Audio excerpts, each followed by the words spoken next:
Listo. Ahora vamos a hablar acerca de la segunda parte, o bueno, esa es la única parte de patología renal que se tiene. Y en este caso, pues, es bastante simple, la verdad, patología renal. Es algo que sí les recomiendo y no sé si se han dado cuenta en las preguntas, más que todo nos dan como que ciertas pistas en lo que vendría a ser los temas. Y en este caso, pues, sí viene bastante de patología renal, entonces a pesar de ser solamente un tema, una semana nada más, pues sí es bastante preguntado, ¿ok? Entonces, para hablar de patología renal, vamos a hablar acerca primero de la glomerulopatía, síndrome nefrótico, síndrome nefrítico, glomerulitis rápidamente progresiva, enfermedades tubulointersticial, vasculopatía, uropatía obstructiva y tumores renales. Hoy no sé si se han dado cuenta que algunos, bueno, la mayoría de preguntas como que trata acerca de de lo que vendría a ser tumores renales, ¿ok? Entonces, lo que primero vamos a definir en sí va a ser lo siguiente. Ok, luego, lo primero que vamos a definir es que tenemos nefropatías, ¿verdad? Entonces nosotros tenemos nefropatías. Las nefropatías tienen ciertos manifestaciones clínicas, ¿verdad? O sea, nosotros sabemos que tienen ciertas manifestaciones clínicas. Entre ellas, nosotros tenemos que saber que tenemos a la azoemia. ¿Qué es la azoemia? La azoemia vendría a ser el aumento de la concentración de lo que vendría a ser el nitrógeno ureico, ¿ok? Entonces, ¿dónde es que se acumula esta concentración de nitrógeno ureico? Nosotros lo vamos a ver en dónde, en los análisis de sangre. Entonces se acumula en la sangre.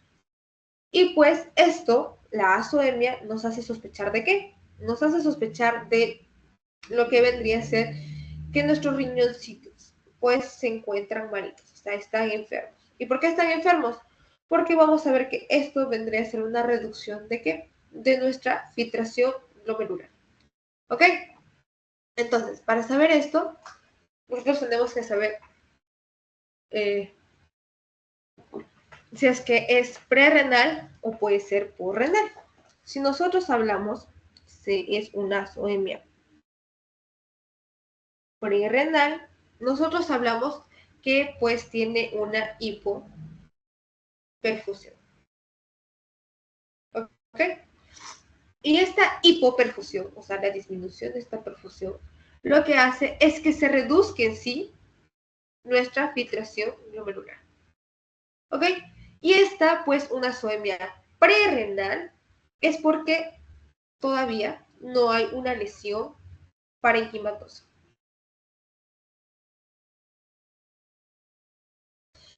Y ustedes saben que puede haber una posrenal. Y esta posrenal es porque hay obstrucción de un flujo. Entonces, recapitulando todo, tenemos a nuestras nefropatías. Nuestras nefropatías vamos a tener manifestaciones clínicas. Dentro de nuestras manifestaciones clínicas tenemos a la azoemia. Nuestra azoemia es el aumento de qué? De nuestro nitrógeno úrico. ¿En dónde? En nuestra sangre. ¿Y qué me indica esto? Que disminuyo mi qué? Mi filtración glomerular. ¿Qué puedo tener en mi azoemia? Puede ser prerrenal y puede ser postrenal. En este caso, pues, la prerrenal viene a ser, ¿por qué? Porque ya no hay una perfusión de forma correcta, sino hay una hipoperfusión, o sea, baja perfusión, que reduce, pues, esta filtración glomerular sin que haya en sí una lesión parenquimatosa, ¿ok? Y lo que hay también es que vamos a ver, es que hay una azoemia porrenal. Esta azoemia porrenal se refiere a cuando hay que una obstrucción del flujo de la orina. Acuérdense, obstrucción del flujo de quién? De la orina. En cambio arriba, que era una hipoperfusión que disminuía la función glomerular por una sin una lesión parenquimatosa. ¿Ok? Entonces, ¿qué más tenemos? Si ya tengo mi azoemia, tendría que tener lo típico que nosotros sabemos. la uremia. ¿Ok? ¿Qué me dice la uremia? La uremia es la manifestación clínica ya y de forma bioquímica, o sea, bioquímica, ¿qué hace? De la azoemia. ¿Ok? Y pues en este caso podríamos ver una afectación como gastrointestinal, neuromuscular, que hace que yo tenga mi uremia. Uremia hace que yo tenga afectación neuropatía. ¿Ok? Una neuropatía. Una cardiopatía, como una cardiovascular. ¿Ok? ¿Qué tipo de cardiovascular? Puede ser una pericarditis, que ya lo hemos visto. Una pericarditis. ¿Ok? ¿Qué más puedo saber? Vamos a ver, y ya les mencioné que vamos a tratar el síndrome nefrótico y el síndrome nefrítico. ¿Ok? Entonces vamos a empezar por las glomerulopatías. ¿Ok? Entonces, las glomerulopatías. Nosotros tenemos que saber que nuestro glomérulo es pues una red de capilares, ¿verdad? De capilares que están ahí y que estos capilares pues lo que hace es que estén rodeados, o sea, les va a cubrir, ¿quién? Dos capas de epitelio, ¿ok? Tenemos a una capa que vendría a ser los podocitos y estos podocitos vienen a ser pues una capa visceral, ¿ok? Estos vienen a ser una capa visceral y la capa parietal va a respetar a qué? Va a recubrir a qué? A la cápsula de Bowman. Y la cápsula de Bowman vendría a ser qué? Nuestro espacio urinario. ¿Ok? Bueno, cuando nosotros hablamos de una glomerulopatía, en realidad vamos a hablar de los podocitos. ¿Ok? ¿Qué son los podocitos? Los podocitos, vamos a ver que son células que son complejas. ¿Por qué son complejas? Porque tienen proyecciones interdigitadas que van a entrar en sí a la lámina, ¿ok?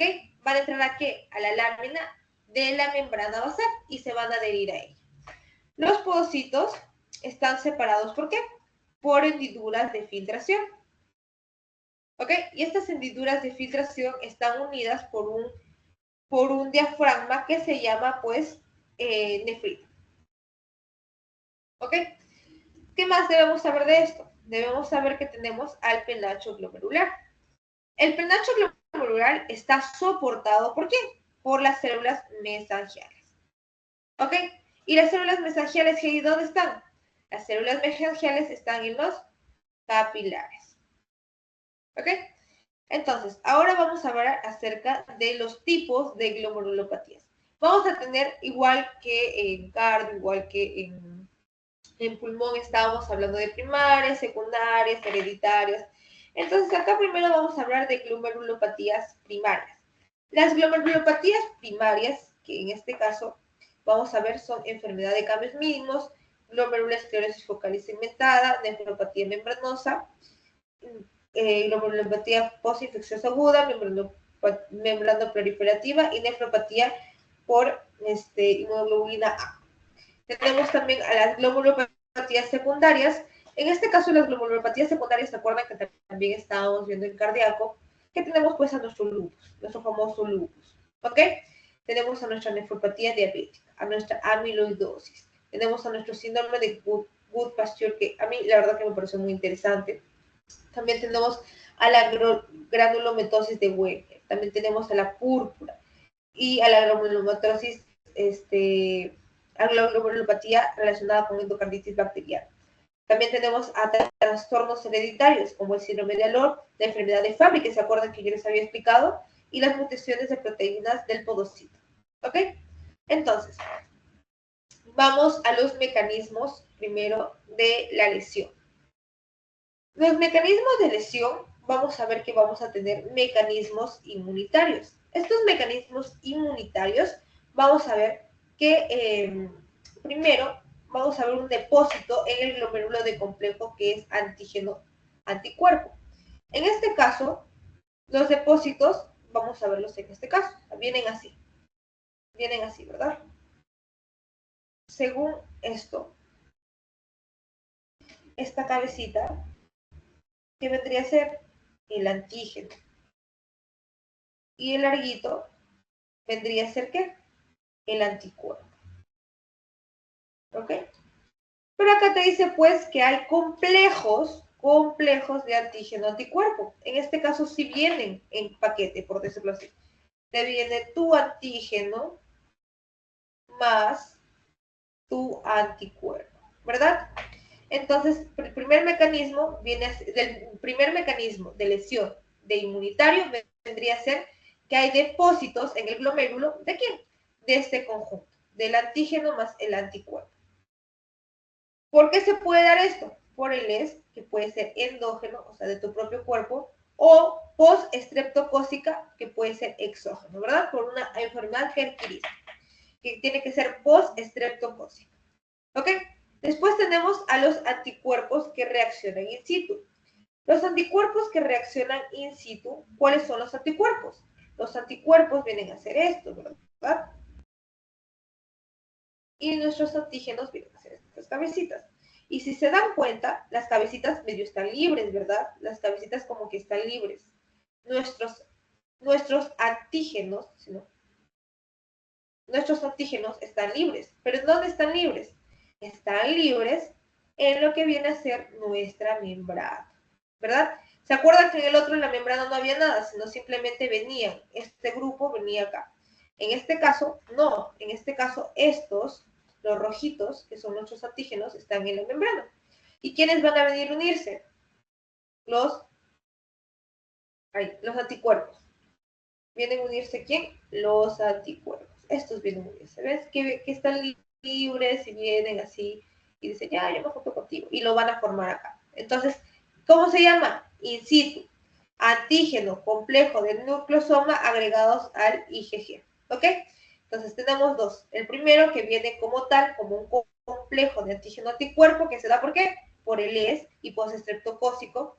Y anticuerpos que reaccionan in situ, que es que vienen a estar así. Y son antígenos con complejo del nucleosoma agregados a las IgG. ¿Ok? Estos son los antígenos que están ahí. Y después tenemos a quién? A las mediadas contra anticuerpo de la membrana basal. Estas, pues, vamos a ver que están con semilunas. Esto es lo que tienen que recordar de acá. Las mediadas contra anticuerpos de la membrana basal, vamos a ver que tienen que semilunas. Semilunas, ¿ok? Y están contra la membrana basal clásica y cambio de forma de la cadena de A3 de colágeno de tipo 4 de la membrana basal glomerular. ¿Qué pasa acá? Se da el síndrome de Goodpasture, que les voy a explicar más adelante. ¿Ok?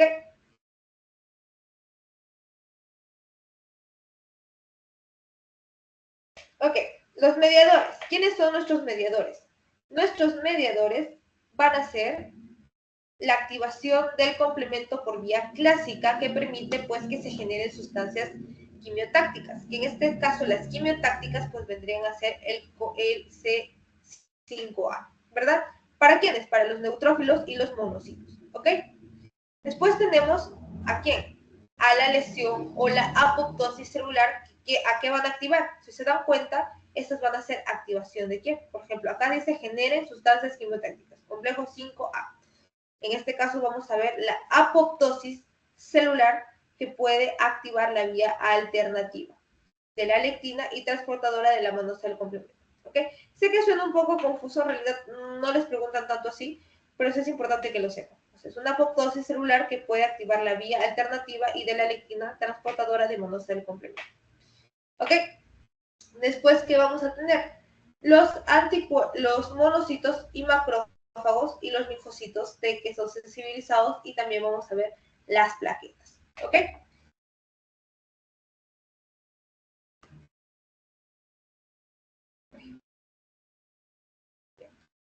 Ahora sí vamos a ver algo que sí les va a venir sí o sí, que es el síndrome nefrótico. Pero sí, yo ya lo sé, tú me vas a decir, sí, yo ya me sé el síndrome nefrótico, yo ya sé que se da, yo ya sé la medicina y tal. Ok, vamos a repasar un poquito y después les voy a decir qué es lo que te agregan en esta clase de patología. Bueno, Primero vamos a ver que el síndrome nefrótico, pues, es el aumento de la permeabilidad capilar, Hasta ahí nos quedamos. Es el aumento de la permeabilidad capilar. ¿Qué más? Tiene proteinuria, ¿en qué? Mayor de 3.5. Hipoalbuminemia, ¿de qué? Menor de 3 gramos por decilitro. ¿Qué más? Si yo tengo hipoalbuminuria y tengo proteinuria masiva, ¿qué voy a tener? Edema generalizado. Acá lo que tengo que acordarme son hipoalbuminuria, edema generalizado, hiperlipidemia y lipiduria. ¿Ok? ¿Cuáles van a ser las causas? Las causas van a ser la glomerulopatía primaria y las enfermedades sistémicas con manifestaciones renales. ¿Ok? Todas estas de acá que les estoy mostrando, todas las de acá, lo que va a pasar es que todas estas van a producir ¿qué? Van a producir que se desorganice las paredes capilares glomerulares, que se van a pues a mostrar en sí como el aumento pues de la permeabilidad frente a las proteínas plasmáticas, ¿ok? O sea, mi membrana está acá, mi membrana no tiene esa permeabilidad, pero en este caso, pues, al parecer, por este tipo de causas, lo que va a pasar es que ya no va a ser no va a ser antipermeable, por decir así, sino ya va a aumentar la permeabilidad y van a seguir ingresando las proteínas, ¿verdad? Ok.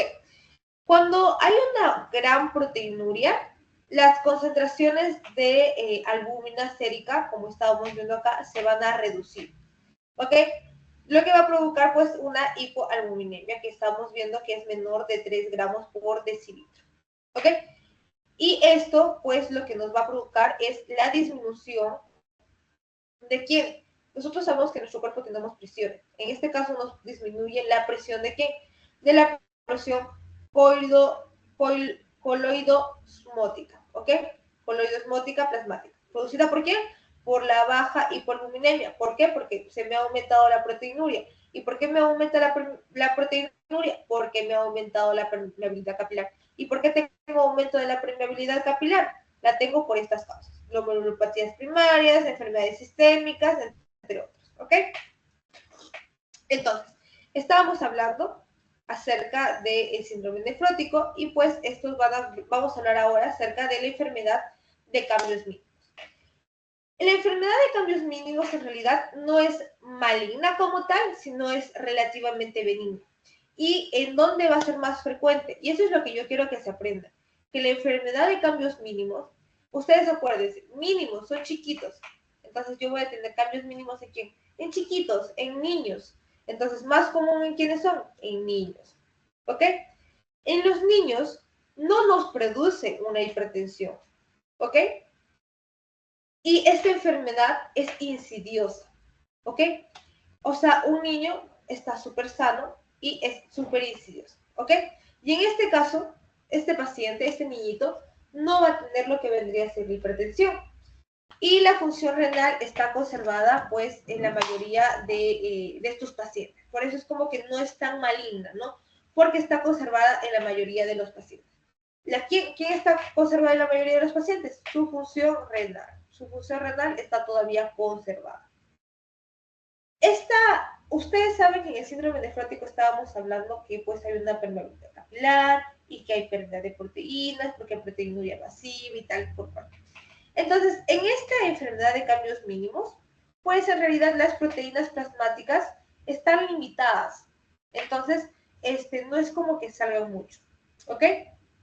Y el pronóstico de estos niños, como lo veníamos mencionando, es bueno. Más de ellos pues van a responder a qué? Van a responder a corticoides, ¿ok? Van a responder a los corticoides. ¿Qué más? ¿Qué vamos a ver en la microscopía? En la microscopía lo que vamos a ver es que en realidad los glomérulos van a parecer normales, ¿ok? Y en este caso sí vamos a ver que esto es lo que se tiene que aprender. Los túbulos contorneados proximales cargados de lípidos y gotitas proteicas. ¿Ya?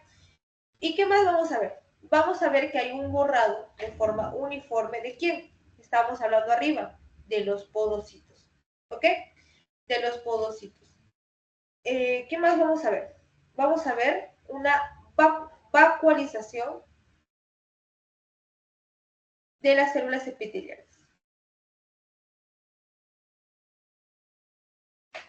¿Ok? ¿Qué más vamos a ver? Ahora vamos a ver otra enfermedad. Ya estamos hablando acerca de la enfermedad de cambios mínimos y para que quede claro, nuevamente, la enfermedad de cambios mínimos es una enfermedad que es común en los niños. En realidad no es maligna porque estábamos viendo que no hay hipertensión. Solamente, incluso la función renal está conservada. Además, el 90% de los niños que hacen responde a los corticoides.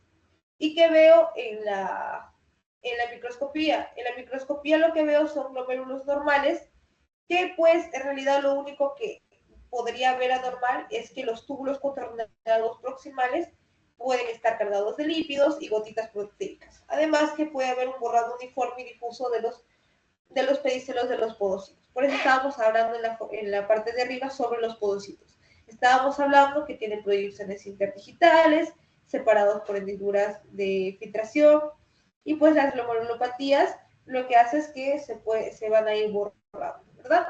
Como en este caso que puede haber un borrado uniforme. La siguiente vendría a ser la glomerulosclerosis focal y segmentaria.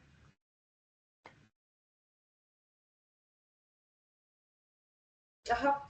La glomerulosclerosis focal y segmentada, que pues esta vendría a ser, al contrario de la de arriba, ustedes ven que este es más común en niños, ¿verdad? Este es más común en niños.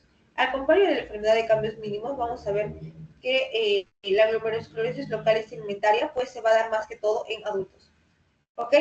Y su proteinuria está en rango no nefrótico.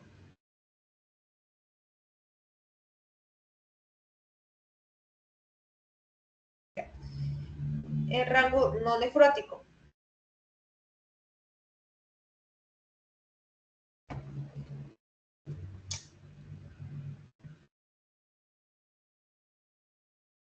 Correcto, chicos.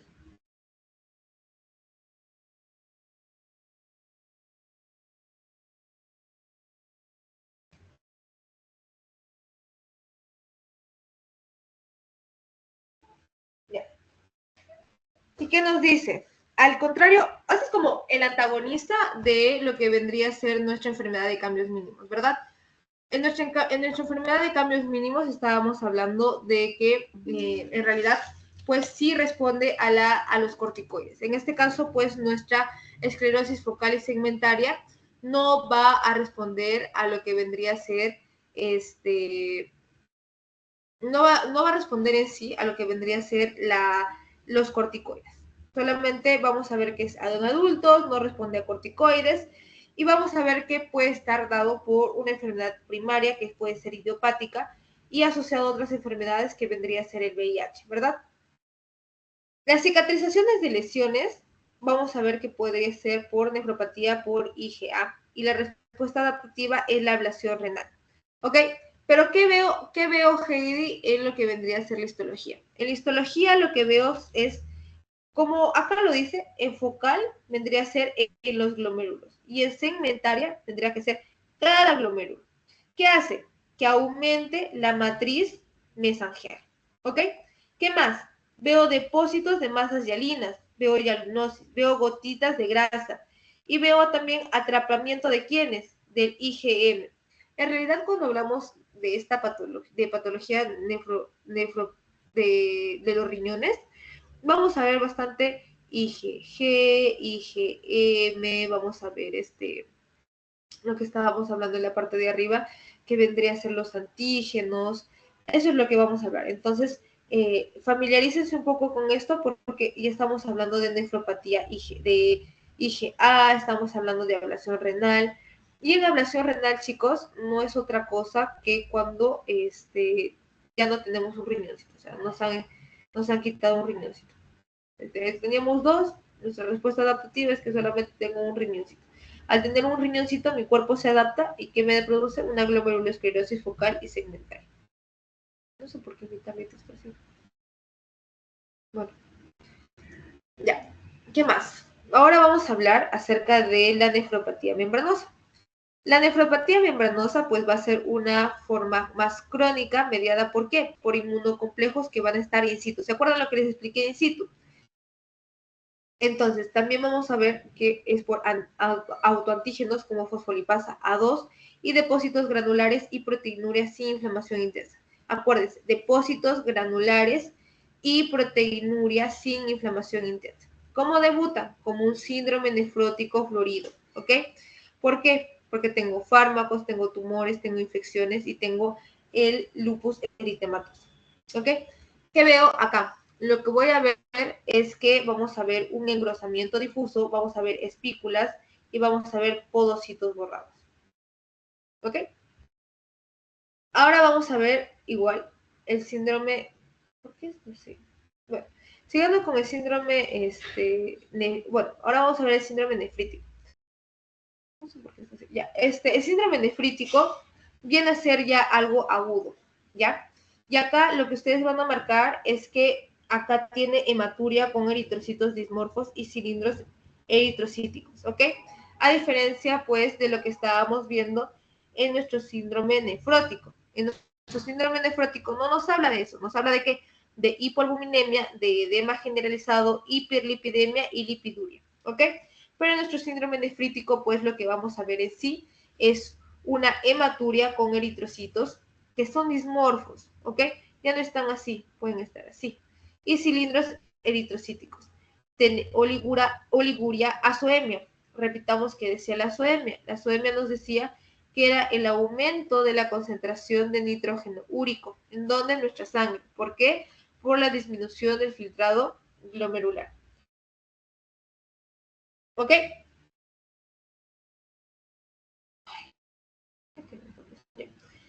Causas. Estábamos hablando en la parte de arriba que pues era por cambios mínimos y así. En este caso pues vamos a ver que las causas van a dividirse por edades, ¿ok? Y esto sí es súper importante que se lo aprendan, la verdad, porque eso estoy viendo. En el síndrome nefrítico, lo que vamos a ver en las causas es una glomerulonefritis aguda que se da post-infeccioso, ¿ok? Eso es lo más importante, que se da en niños, o sea, menores de 15 años, post-infeccioso. Puede ser también por IgA, por enfermedad de membrana basal delgada, por nefritis hereditaria, por nefropatía lúpica. Y el de 15 a 65 años vamos a ver que se da por IgA, enfermedad de basal. O sea, eso se repite, se dan cuenta, lúpica, hereditaria, mensajería proliferativa, rápidamente progresiva, aguda postinfecciosa, y mayor de 65, vasculitis, nefropatía IgA, nefropatía membranosa, glomerulonefritis aguda postinfecciosa. ¿Ok? En este caso, primero hablaremos acerca de la glomerulonefritis post-estreptocócica. ¿Qué nos habla sobre la glomerulonefritis post-estreptocócica? Es en realidad por una enfermedad de inmunocomplejos en la que vamos a ver un daño tisular que se debe pues por la activación del complemento. Esta activación del complemento se da ¿por quién? Por la vía clásica, ¿ok? Y vamos a ver que hipocomplementariedad y depósitos de quién? Depósitos granulares del IgG y complemento en la membrana basal glomerular, ¿ok? Estos de acá son muy importantes, ¿ok? Estos son muy importantes porque es lo que en sí nos va a dar la enfermedad, ¿ok? Y después vamos a ver los antígenos específicos, como tenemos a la proteína estreptocócica, a la exotoxina B del estreptococo y la gliceraldehído 3-fosfato de citrogenasa estreptocócica. Entonces, acá, ¿qué es lo que me tengo que acordar? Que se da por enfermedad de inmunocomplejos, por un daño tisular. ¿A qué me activa este daño tisular? A mi vía del complemento de la vía clásica. ¿Ok? Y después vamos a tener, pues, en nuestra microscopía. ¿Qué veo en mi microscopía? En mi microscopía lo que voy a ver es una hipercelularidad glomerular. ¿Qué voy a ver? Linfocitos. Aumenta en los penachos glomerulares por la proliferación y acá pues vamos a ver que hay depósitos inmunocomplejos que se llaman joroba, ¿ok? Entonces, acá sí lo importante son estos, los depósitos de inmunocomplejo joroba. La verdad, chicos, esto como que no lo había visto no lo veía tan importante, la verdad, pero sí es importante, ¿por qué? Porque te dice activación del complemento y ¿qué hay depósitos? Depósitos granulares de IgG. ¿En dónde? En la membrana basal glomerular. ¿Y qué es? que hace que los depósitos inmunocomplejos, pues en este caso va a hacer que tengamos una joroba. ¿Ok? Sigamos. La otra causa estábamos viendo acerca de lo que vendría a ser la glomerulonefritis por IgA. Estábamos viendo que en este caso, por el síndrome nefrítico, en el síndrome nefrótico se acuerdan que era por la enfermedad de cambios mínimos. En este caso estamos viendo que en el síndrome nefrítico es por IgA. ¿En quién es más común? En niños y adultos. ¿Se acuerdan que eran menores de 15 años? Ya. El episodio se da porque tenemos hematuria. ¿Se acuerdan que el síndrome nefrótico se caracterizaba por la hematuria? Pero es una hematuria que te da de 1 a 2 días, pero después de la infección. ¿Ok? Y más que todo es por infecciones de las vías respiratorias altas. ¿A qué se asocia? Se asocia a la eliminación de IgA y anticuerpos contra estos. ¿Qué es lo que pasa? Que tenemos lo que vendría a ser nuestro ensanchamiento mesangial, ausencia del componentes del complemento y proliferación endocapilar. Acá tenemos la proliferación mesangial y acá vamos a tener el depósito mesangial de IgA con C3 y properdina y cantidades de IgG y IgM. ¿Ok? Después vamos a tener la nefritis hereditaria, que ya vendría a ser pues un grupo en sí de glomerulopatías, ¿ya? Que se da porque hay mutaciones en los genes que pues codificaban las proteínas de la membrana basal glomerular. Entonces, esta nefritis ya es hereditaria. ¿Por qué? Porque te produce pues mutaciones en estos genes, ¿ok? En este caso, esta enfermedad o el síndrome que nos colocan para el ejemplo de esto es el síndrome de Alport. En este síndrome, la nefritis se acompaña de qué? Y eso sí, le recomiendo tenerlo como algo en su mente, es el síndrome de Alport. Si yo les digo, niño que refiere sordera de conducción y tiene trastorno de ojo, ustedes piensan en quién, en síndrome de Alport, así, de simple. ¿Por qué? Porque tengo nefritis más sordera de conducción más trastorno del ojo. ¿Ok? ¿Y de quién me produce la mutación? Del colágeno 4, del colágeno 4. ¿Ok? Entonces, nefritis hereditaria, me acuerdo síndrome de Alport. ¿Dónde me produce el síndrome de Alport? No tengo sordera. Ya te dice sordera, ya tú piensas en Alport. Y encima te dice, viene con, a ver, recordando el nefrítico, hematuria, viene con oliguria, viene con azoemia. Interesante, no es nefrótico. ¿Por qué? Porque el nefrótico decíamos que el niño con qué te viene, con otros síntomas, ¿verdad? No hay hipertensión, su función renal está conservada, pero en el nefrítico veíamos que más que todo es más que todo porque teníamos una hematuria. Entonces te refiere hematuria más sordera más trastorno del ojo y encima te dice que tiene una mutación en el colágeno 4 de frente, síndrome de Alport, al toque. ¿Ok? Ok. Ahora vamos a ver la glomerulonefritis rápidamente progresiva. Esta glomerulonefritis rápidamente progresiva ya viene a ser un síndrome. Es un síndrome clínico y ya no es, ya no por, ya, ay, ya. Es un síndrome clínico, ¿ok? Este síndrome clínico se da por la pérdida ya de nuestra función renal, ¿ok? Ya se da por nuestra pérdida de función renal. ¿Qué es lo que yo encuentro? Un síndrome nefrítico, oliguria grave, insuficiencia renal y me lleva rápidamente a la muerte. ¿Por qué? Porque es rápidamente progresiva. ¿Ok? La fisiopatología de esta, para hacerlo rápido, es el paso del fibrógeno al interior de la cápsula de Bowman. ¿Se acuerdan que estábamos hablando que en la cápsula de Bowman vamos a ver que hay una capita que se llama la parietal que lo va a cubrir, ¿verdad? Y en este caso, pues, vamos a ver que ya no hay. ¿Por qué? Porque ya está pasando fibrinógeno al interior de la cápsula de Bowman. ¿Ok? Vamos a ver un estímulo mitógeno que son las semilunas epiteliales. Si ustedes, vamos a hablar bastante sobre las semilunas. Acá noten, bueno, subrayen semilunas epiteliales. ¿Ok? En los tipos vamos a ver que hay tipo 1, hay tipo 2 y hay tipo 3. En el tipo 1, lo que vamos a ver es que hay depósitos, nuevamente, IgG complemento 3 en la membrana basal glomerular. Y esta pues va a hacer que nosotros tengamos un síndrome cruzado. ¿Ok? ¿Qué significa un síndrome cruzado y qué significa el síndrome de Wood-Pasteur? Nos explicaban en la clase que es, nosotros tenemos nuestros pulmones, entonces nuestros pulmones están acá y nuestros riñones están acá. Y pues hay una reacción cruzada, o sea, como hay depósitos lineales de esto, pues va a haber una reacción cruzada. Es como lo mismo que está acá va a pasar acá, algo así. ¿Ok? El tipo 2 viene a ser depósitos de inmunocomplejos. Estos depósitos de inmunocomplejos, vamos a ver qué es la complicación de la nefritis por inmunocomplejos y la proliferación celular y entrada de linfocitos al ovillo glomerular. Entonces, si ya vemos que hay depósitos de inmunocomplejos, es la complicación de esta nefritis que se está dando, porque va a haber una acumulación de ¿qué? De estos inmunocomplejos debido a la entrada de estos, ¿ok? En el tipo 3 vamos a ver la ausencia de anticuerpos que se llama paucini inmune. Está asociado aquí al ANCA y se compone de la vasculitis sistémica. ¿Ok? Y en la parte de abajo les coloqué una imagen que dice el tipo 1 como el anticuerpo de la membrana basal glomerular limitada al riñón, el síndrome de Wood-Pasteur, el tipo 2 con inmunocomplejos, idiopática, glomerulonefritis postinfecciosa, nefritis lúpica, púrpura, nefropatía, y el tipo 3 que ya lo estábamos viendo que es la pauci inmune, estamos viendo que está asociado pues a un ANCA, idiopática, glomerulonefritis, entre otros, ¿ok?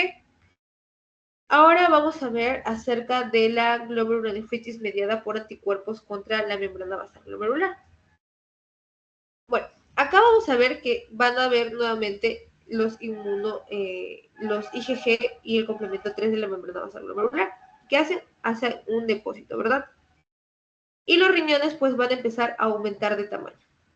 ¿Qué va a pasar? Que va a haber hemorragias petequiales en la superficie cortical. Y esto es lo que pasa, y esto es lo importante. Vamos a ver que hay una ruptura de la membrana basal glomerular y va a haber una proliferación de estas células epiteliales que son las semilunas. Y si ustedes se dan cuenta, estas son las semilunas. ¿Ok? Y pues esto lo que va a pasar es que nos va a dar un exudado de proteínas plasmáticas y depósito de fibrina en el espacio de Bowman.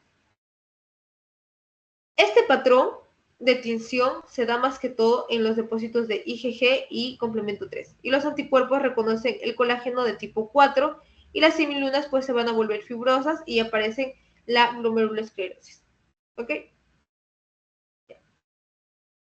Este es un cuadrito que lo pueden repasar, la verdad que estos que les he puesto es lo más resumido que está en el PPT y en el libro. Entonces, eso es el libro, lo pueden ver, lo pueden revisar. Y la enfermedad, pues vamos a ver la enfermedad túbulo intersticial. Vamos un ratito, voy a traer mi cargador.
Ya, chicos.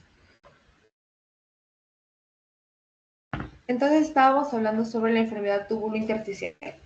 Bueno, primero esta enfermedad túbulo intersticial pues inicia ¿en dónde? En la lesión tubular aguda. Esta lesión tubular aguda inicia cuando hay isquemia de nefrotoxinas, ¿ok? Entonces primero vamos a ver la isquemia o nefrotoxinas. Y después vamos a ver la lesión tubular. Esta lesión tubular se da en los túbulos proximales y la rama ascendente gruesa. Eso sí tienen que aprendérselo, porque es como que el lugar. Entonces, túbulos proximales y rama ascendente gruesa. Y después ya van evaluando. En este caso, pues evaluamos primero que aumenta la renina-angiotensina y pues nos va a producir una vasoconstricción. ¿Ok? Después vamos a tener lo que vendría a ser nuestra obstrucción por cilindros, que también aumenta nuestra presión intratubular. Después tenemos un flujo retrógrado tubular y una inflamación intersticial. Todo esto nos lleva a pues un daño en sí o una lesión tubular aguda. Y en este caso, ¿qué hace? Que disminuya nuestra función glomerular.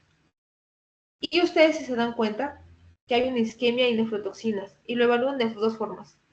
Si uno, me voy a mi lesión tubular como tal, o me voy a un efecto glomerular directo que también me puede causar todo.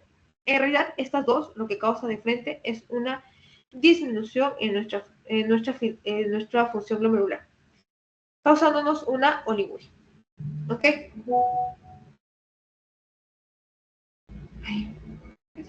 Bueno, la causa más frecuente de esta insuficiencia renal aguda es la enfermedad tubular intersticial, ¿ok? Y tenemos lesión de célula tubular y trastorno del flujo sanguíneo. Vamos a seguir con la nefritis tubular intersticial. Esta enfermedad es inflamatoria de los riñones y vamos a ver intersticio y túbulos y la pelvis renal. En este caso vamos a ver una nefritis intersticial, fármacos, trastornos metabólicos, lesión física, infecciones víricas y reacciones inmunitarias. En la aguda vamos a ver nuevamente, si tienes aguda, va a ser de inicio rápido. ¿Qué más vas a tener en la aguda? Edema intersticial, infiltrado leucocítico y necrosis tubular. Y en la crónica vamos a tener un infiltrado mononuclear, vamos a tener una fibrosis intersticial prominente y una atrofia tubular diseminada. ¿Ok? Las causas de la nefritis tubular intersticial ya les he puesto en este cuadrito, lo revisan y en este caso lo más importante es la pielonefritis aguda bacteriana, los fármacos que te pueden causar nefritis tubular intersticial y en farmacología también lo repasamos. En enfermedades metabólicas como los uratos, aguda hipopatasemia por oxalato y factores físicos como la obstrucción de las vías urinarias. ¿Ok? ¿Qué más no puede causar? Ustedes se dan cuenta, el rechazo del trasplante. ¿Ok? Y vasculopatías y misceláneas. ¿Ok? Después vamos a tener la pielonefritis e infecciones de las vías urinarias. Estas infecciones de las vías urinarias es lo más fácil, la verdad, porque lo anterior era puro inmunocomplejos que tenían que llegar y así. En realidad aquí es lo más fácil y la verdad que sí viene más de esto que lo de arriba. Entonces, vamos a ver pielonefritis aguda y pielonefritis crónica. Vamos a ver que la pielonefritis aguda es una inflamación supurativa del riñón y de la pelvis renal. ¿Por qué se da? Por una infección bacteriana. ¿Ok? Ya que la vamos a ver. Vemos que, como siempre, al menos al hecho de tener una infección, vamos a ver una infección ascendente. ¿Ok? Una infección ascendente. Acá lo que les van a preguntar, y sí hay una pregunta de ese, es ¿cuál es el agente habitual más que causa, habitual más común? Es la E. coli. ¿Ok? Estas bacterias, como dice acá, penetran en la vejiga y colonización de la bacteria. ¿Ok? Si no se cura esta patología, pues esta va a subir a la unión vesículo-uretral alterada y va a seguir al reflujo vesículo-uretral y pues llega ya a nuestro riñoncito. ¿Ok? ¿Y qué nos puede causar acá? Pielonefritis, que es muy común. ¿Ok? Y en este caso, pues tenemos a la pielonefritis aguda, que es una inflamación de la pelvis renal. Y ¿qué voy a ver en su histología? Voy a ver una necrosis licuefactiva o formación del absceso dentro del parénquima renal y un infiltrado neutrófilo agudo. Las causas de esto vienen a ser obstrucción urinaria, congénita o adquirida, sondaje. ¿De quién? De los varones. También hay en las mujeres, pero en los varones, por ejemplo, tenemos a las personas que tienen inflamada la próstata, quizás tienen un sondaje. Reflujo vesículo-uretral. El embarazo también te puede producir una pielonefritis aguda. Y más que todo las pielonefritis y las infecciones que son de la vía urinaria, pues nos da más que todo a las mujeres. También tenemos en pacientes con diabetes mellitus, inmunodeficiencia e inmunosupresión. Acá en realidad lo que les van a preguntar, como les dije, es sobre la E. coli y nada más. Y la pielonefritis crónica, pues ya nos dice pues la cicatrización de cálices y pelvis, afectación pilocalicial, pielonefritis crónica, nefropatía por analgésico, y estas sí se dividen, obstructiva y por reflujo. Las infecciones obstructivas son infecciones recidivantes más lesiones obstructivas difusas o localizadas. ¿Y qué? Son bilaterales con anomalías congénitas de la uretra. Y en el reflujo, pues vamos a ver que esta sí viene a ser la forma más frecuente, ¿ok? ¿Y qué veo? Fibrosis intersticial, infiltración inflamatoria de linfocitos, células plasmáticas, dilatación o retracción de los túbulos, y túbulos dilatados se contienen cilindros, ¿ok? En la pielonefritis e infección de las vías urinarias, como les estoy mostrando acá, pues hay un cuadrito de comparación que vemos que la pielonefritis aguda puede ser abrupta, tiene edema intersticial, infiltrado neutrofílico y eosinófilo, común, bacteriana o hipersensibilidad a drogas, crónica, fibrosis intersticial, atrofia tubular, inflamación mononuclear e idiopatía. ¿Ok? Y en la vasculopatía, vamos a ver la arterionefrosclerosis, la hipertensión maligna y las microangiopatías trombóticas. Acá lo que viene es esto. La arterionefrosclerosis, vamos a ver que tiene un engrosamiento y la esclerosis de las paredes arteriales y la pérdida de la capacidad de concentración. ¿Ok? Como ven, hay un engrosamiento hialino, hay disminución de la luz isquémica, porque ustedes ya saben, arterionefroesclerosis. Hipertensión maligna. Nuevamente tenemos presión 200/120. Factores mitógenos que producen hiperplasia. Y vamos a ver una necrosis flimonoide. Además, aterosclerosis. Y vamos a ver una microangiopatía trombótica. ¿Ok? En la microangiopatía trombótica, lo que les van a preguntar son estos dos. Más que todo esto.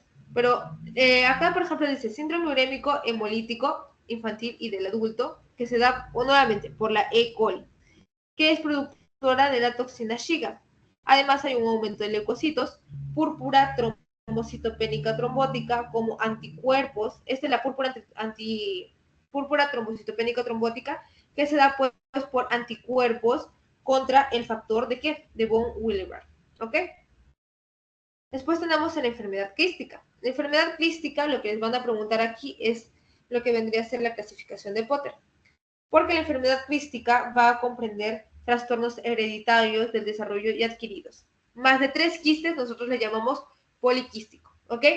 En la clasificación de Potter lo que te dice es que tenemos un riñón poliquístico bilateral, un riñón multiquístico infantil, unilateral o bilateral, que vendría a ser el 2.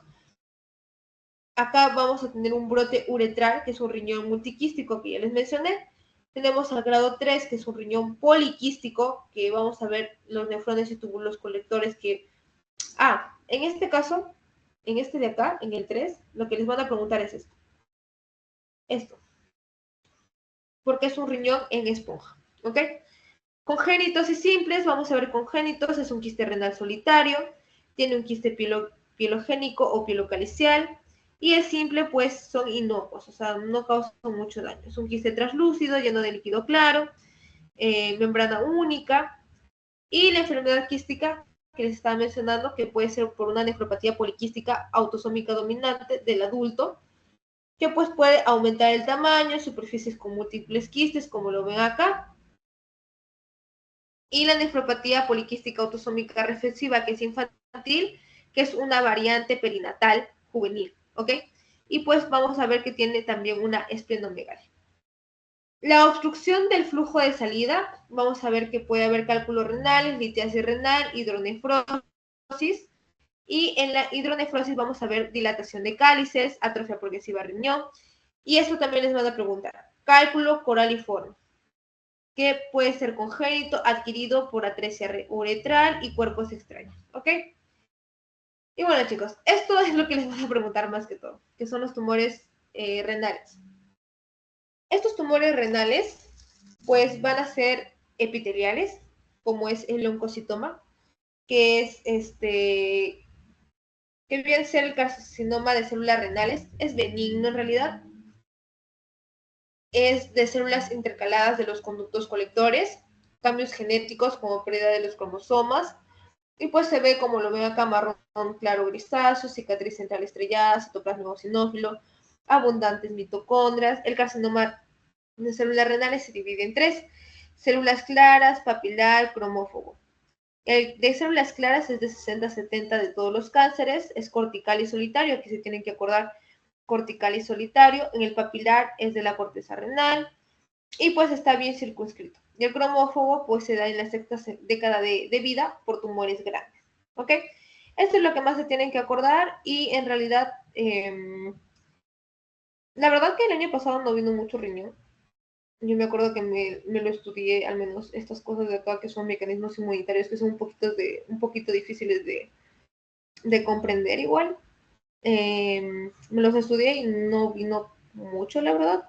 Lo que sí te viene son tumores. No sé por qué el año pasado se empeñaron con lo de tumores, pero tumores es como que un poquito más difícil de recordar porque ustedes, si le colocan litiasis renal y les colocan oxalato de calcio o mezcla de oxalato de calcio, por ejemplo acá, esto sí viene en los pasitos, me acuerdo.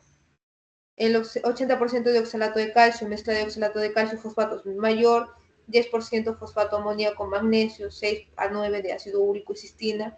Obviamente lo van a saber y van a decir cuál es. Y en este caso, por ejemplo, si les colocan que una persona viene con cálculos renales o una litiasis renal y tiene infección, ustedes tienen que recordar que es de estrubita. Mayormente la estrubita está en infecciones, ¿ok? Igual, por ejemplo, en nefropatía poliquística autosómica dominante, la verdad que no preguntan mucho. Nefropatía poliquística autosómica recesiva infantil tampoco preguntan mucho. Estos sí preguntan, como les mencioné, al menos el riñón poliquístico de adulto como riñón de esponja.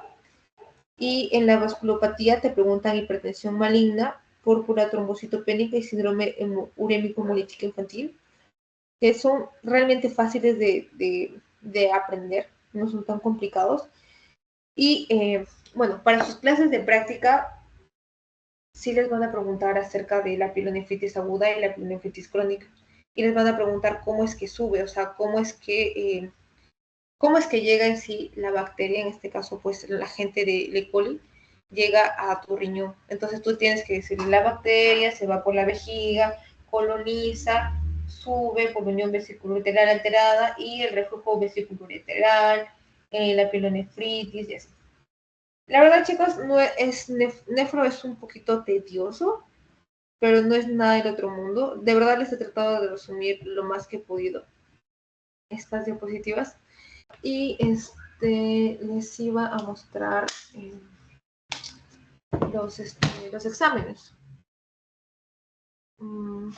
Les iba a mostrar los exámenes solamente para los que están acá porque no les puedo pasar.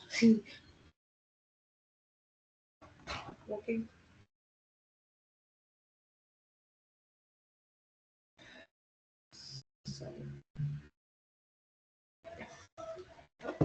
Les voy a mostrar los exámenes. Igual le tomo una fotito por ahí para que se queden con algunas preguntas y no estén como que leer.